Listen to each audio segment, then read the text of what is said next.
Opa, e aí pessoal? Pô pessoal, esse vídeo foi difícil de fazer. Pô, as calopsitas ficam gritando. As galinhas lá do meu padrasto ficam gritando. O cachorro do vizinho fica gritando. Então tipo assim, minha família falando em cima. Foi muito difícil de fazer, porque geralmente eu faço vídeo na parte da tarde. E é geralmente nessa parte que esse pessoal fica gritando. Porque eu tenho que estudar muito e também tenho que trabalhar. Então, comenta e curte aí e vamos seguir evoluindo. Soberania final. Não importa o quão ignorante você seja.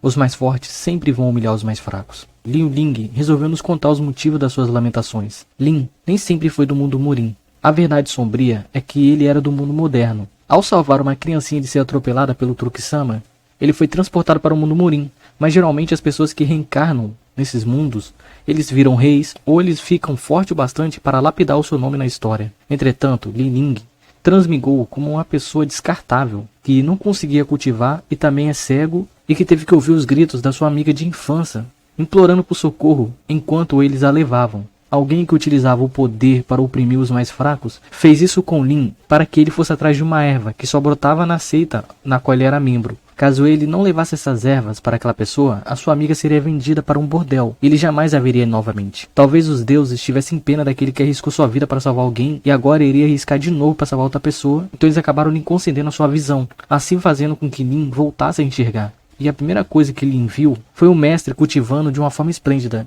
E nesse momento, o mestre conduziu Lin a um ensinamento que jamais ele esqueceria. E por fim, aquele mestre desapareceu, fazendo Lin entender que ele não só recuperou sua visão, mas também pode ver os mortos em seu maior nível de esplendor. Entretanto, ele precisava ainda salvar sua amiga de infância, daquelas mãos medonhas das pessoas que o tanto humilharam ele. Por sorte, Lin chegou antes que aqueles covardes machucassem a sua amiga. Mas o plano deles nunca era deixar Lin sair vivo dali. Lutando pela sua vida e da sua amiga, o Prota enfrentou aqueles dois, mas ele não era forte o suficiente. E ao se lamentar pela força que lhe faltava, algo brilhou em seu coração, o fortalecendo. Ele, naquela batalha, ele acabou matando aqueles seus agressores. Mas no fim, o noivo da agressora dele apareceu e jurou vingança contra Lin. E agora Li Ling irá usar os poderes dos mortos para trilhar sua jornada que não vai ser nada fácil. E se vingar de todos que humilharam ele, Soldado Supremo. Por causa de algum motivo desconhecido, os seres humanos abandonaram a Terra e foram habitar um planeta que logo foi apelidado de Pássaro. Entretanto, esse planeta foi manchado por guerras e mortes, por causa de uma guerra interna entre duas nações chamado Shu e Li. Porém, não foi só um planeta novo que a humanidade ganhou. Algumas pessoas conseguiram despertar um poder que desafiaria os céus, chamado Espírito de Guerra. Um espírito de guerra de nível superior, ele conseguiria matar 10.000 pessoas. O pai do nosso protagonista era da nação Li, ele era um dos mais fortes de lá, mas por algum motivo ele foi acusado de traição, e ele fugiu da prisão, ali matando 2 heróis de nível superiores, fazendo com que a nação Shui se consagrasse a mais poderosa. Roge e sua mãe ficaram, enquanto seu pai fugiu, então ele e sua mãe tiveram que sofrer, já que seu pai era considerado um traidor de guerra. Já não bastava as pessoas cuspindo insultos, agressões em Roge e sua mãe, família deles também abandonaram eles, porque não queriam ter o mesmo parentesco com quem era um traidor, fazendo Roge e sua mãe passar pelo inferno sozinho. Roge sempre era agredido e humilhado, tanto por crianças, tanto por adultos, mas parecia que a vida deu uma chance para Roge. Ele despertou parcialmente o seu espírito de guerra. Não era um despertar completo, mas daria uma chance para ele proteger ele e a mãe dele. Depois de enfrentar um grupo de crianças mimadas que sempre buscavam motivo para tentar humilhar ele, Roge foi para casa e demonstrou seu ódio pelo seu pai. Só que algo chocava a mente de Roge, porque sua mãe sempre protegeu seu pai, dizendo que ele não era um traidor. E por fim, Roge, com raiva, foi para o seu quarto. Mas algo acabou incomodando nosso protagonista. Um barulho vinha de fora de sua casa. E quando ele foi averiguar, ele acabou vendo um dos seus agressores ali. Mas aquele covarde acabou trazendo seu irmão mais velho. E mesmo o espírito de guerra do Roge sendo forte para a idade dele, o irmão mais velho daquele mimado era muito forte para ele, assim deixando Roge entre a vida e a morte. Por sorte, nosso protagonista, ele foi salvo pelo seu ídolo, que era um dos top 5 mais fortes da nação Li. E ele fala para Roge: o seu pai não era um traidor. E para você descobrir toda a verdade, você precisa ficar forte. Então você deve ir para a Universidade de Loge. É onde os maiores criminosos vão para lá para conseguir poder. E aí, pessoal, será que o Roge vai descobrir a verdade que tanto aflige ele e vai conseguir proteger sua mãe finalmente? E como será o espírito de guerra dele? Espada demoníaca. O protagonista de uma história é sempre decidido no início. Não importa o quanto você treine, você sempre será um coadjuvante. Essa é uma história de quem nunca desistiu.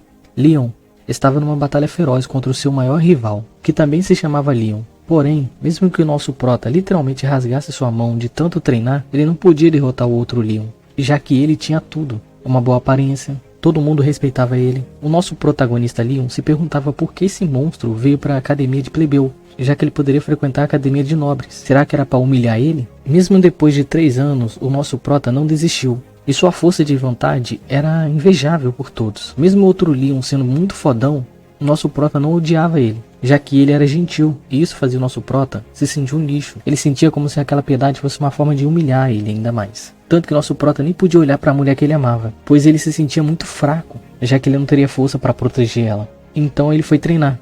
Deixando seus pensamentos fluir, ele começou a se lamentar e pensando, talvez se ele fosse loiro, ou se ele fosse da nobreza e tivesse um professor para ensinar ele a lutar, talvez ele seria mais forte. E hoje era aniversário dos 2 Leon, só que só um seria honrado e respeitado por todos, enquanto para o outro era chorar, e Leon acabou gritando para a deusa: se o mundo é dominado pelos fortes, então por que dão esperança aos fracos? Existe uma lenda naquele reino que no dia que um homem com o nome de um leão se tornar adulto, caso ele seja digno, ele receberá o legado do antigo rei Santo Rodrigo e será coroado como o herói que salvará o mundo.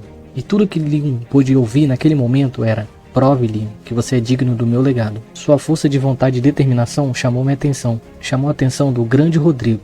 Te deixarei a minha vontade. Euselde, um poder capaz de subjugar o mal para salvar o mundo. Construa sua honra, querida criança, que sempre sofreu. E agora Leon, com a vontade do grande rei Rodrigo, irá trilhar o seu caminho de herói para salvar o mundo. Será que ele, no fim, não será mais um coadjuvante? Tiro mágico de um snipe de aço. Era para ser mais uma missão normal de resgate para o capitão Kang Yu-chan, das Forças Especiais da República da Coreia. O seu papel crucial nessa missão era atrair os terroristas, para que os outros soldados resgatassem os reféns. Kang era um exímio soldado, e a sua camuflagem era tão perfeita que o inimigo passou sobre ele e mal sabia que tinha um monstro ali deitado. Mas as horas de tensão de Kang ainda não havia acabado. O seu grupo avisou que a missão foi um sucesso. Entretanto, o inimigo de Kang acabou ouvindo o som vindo do rádio de Kang, fazendo com que o prota interceptasse aquele que o descobriu. Mas ele acabou sendo descoberto e ele fugindo. Depois de dias correndo, Kang achou um local mais seguro. O prota já tinha matado 6 inimigos. Ao se esconder em um lugar, Kang lamenta que talvez esse será a sua última missão. E ele fica triste olhando a foto da sua mãe, sabendo que ele não pode mais voltar. Só que o nosso prota acabou sendo descoberto. O inimigo dele acabou atirando nele com uma bazuca. Mesmo o nosso prota correndo, ele foi lançado para longe, assim desmaiando perante uma estátua maligna. Após horas inconsciente, ele acabou acordando e decidiu averiguar o lugar onde ele estava. Porém, Kang pensa: para onde eu fui mandado? Lá tinha uma floresta que ele nunca viu, e existia 2 sóis também. O nosso prota não era um capitão à toa. Ele sabia que nessas situações ele precisava montar um plano, ver se tinha suplementos, ver se suas armas não foram danificadas. Mas aquela caverna que o nosso protagonista estava, habitava um monstro. E Kang, ao avistar aquele monstro, ficou em choque, sem saber se aquilo era realidade ou ficção. Mesmo depois de horas de estresse ainda, ele teria que ser perseguido por uma cobra. Por sorte, ele acabou lembrando dos mandamentos das forças especiais: se manter calmo em situações difíceis e ficar concentrado 1000 vezes em momento de crise. Assim, a determinação dele ao segurar a sniper acabou assustando aquela serpente. E aí Kang decidiu averiguar o lugar totalmente. Depois de horas andando naquela mata sem fim, passando por todos os tipos de perigo, Kang acabou achando uma árvore e decidiu descansar ali. E finalmente Kang conseguiu achar algum sentido naquela história, ao encontrar seres humanos misteriosos voando num barco. Será que Kang, da Coreia moderna, vai descobrir aonde ele está?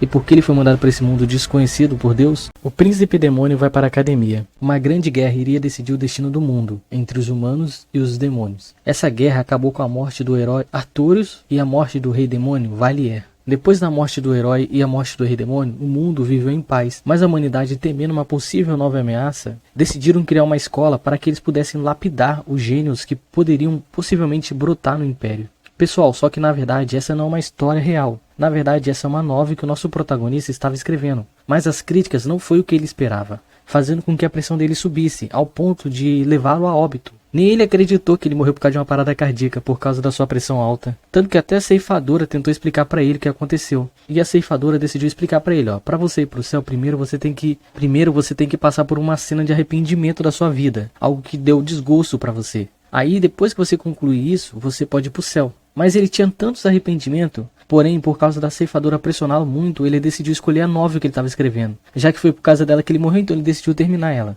Ali entra na novel que ele criou. O Rei Demônio está morto. Só que tinha um probleminha, ele não podia escolher o personagem que ele ia reencarnar naquela novel, fazendo com que ele reencarnasse em Valier Jr., que era o filho do Rei Demônio, exatamente no dia que o pai dele ia morrer, no dia que o Rei Demônio ia morrer. E o nosso prota achou que entrando nessa novel, ele entraria com uma pessoa normal e ele viveria uma vida tranquila até chegar o dia da morte lá e depois ir pro céu.